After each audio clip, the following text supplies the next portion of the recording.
লোহিত সাগরের নিয়ন্ত্রণ যেন এখন ইরান সমর্থিত ইয়েমেনের হুতিদের হাতে। ফিলিস্তিনে ইসরায়েলে নৃশংস হামলার জবাবে একের উপর এক যুক্তরাষ্ট্র ও ইসরায়েল সমর্থিত জাহাজে হামলা চালাচ্ছে তারা।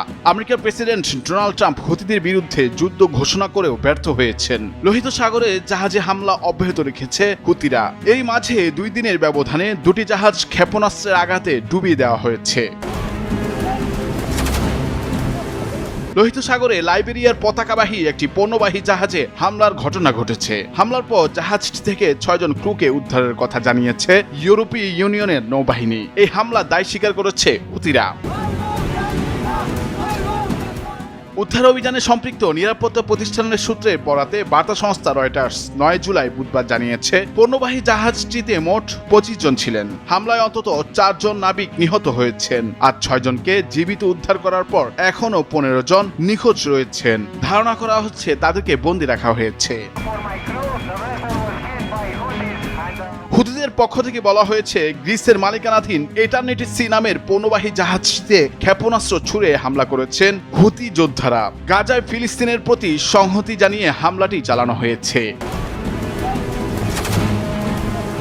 এ বিষয়ে হুতিদের সামরিক মুখপাত্র ইয়াহিয়া সারি জানান এটারনিটি সি নামের পণ্যবাহী জাহাজটি ইসরায়েলের দিকে যাচ্ছিল।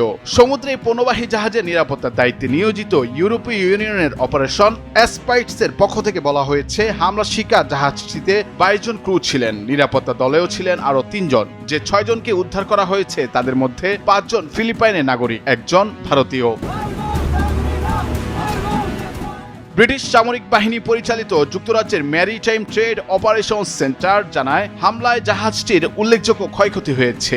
যুক্তরাজ্য ভিত্তিক নিরাপত্তা প্রতিষ্ঠান অ্যাম্ব্রের বার্তা সংস্থা এএফপিকে জানিয়েছে মারাত্মকভাবে ক্ষতিগ্রস্ত জাহাজটি ইয়েমেনের বন্দরনগরী হোদেইদাহের কাছে ডুবে গেছে। ওই এলাকাটি হুতিদের নিয়ন্ত্রণে রয়েছে।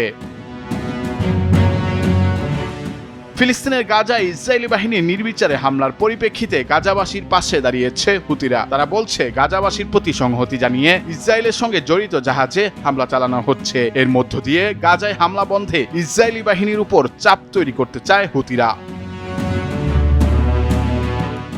এর আগে গত রবিবার লাইবেরিয়ার পতাকাবাহী গ্রিক পরিচালিত আরেকটি পণ্যবাহী জাহাজ ম্যাজিক সিজেতে ক্ষেপণাস্ত্র ও ড্রোন হামলা চালিয়েছে হুতিরা। গত 1 সপ্তাহের মধ্যে এ নিয়ে দ্বিতীয়বারের মতো জাহাজ ডুবিয়ে দিল হুতিরা। তারা দাবি করেছে জাহাজটি এমন একটি কোম্পানির মালিকানাধীন যারা অধিকৃত ফিলিস্তিনের বন্দরে প্রবেশ নিষেধাজ্ঞা লঙ্ঘন করেছে। নুরুল আফসার, বৈশাখী সংবাদ।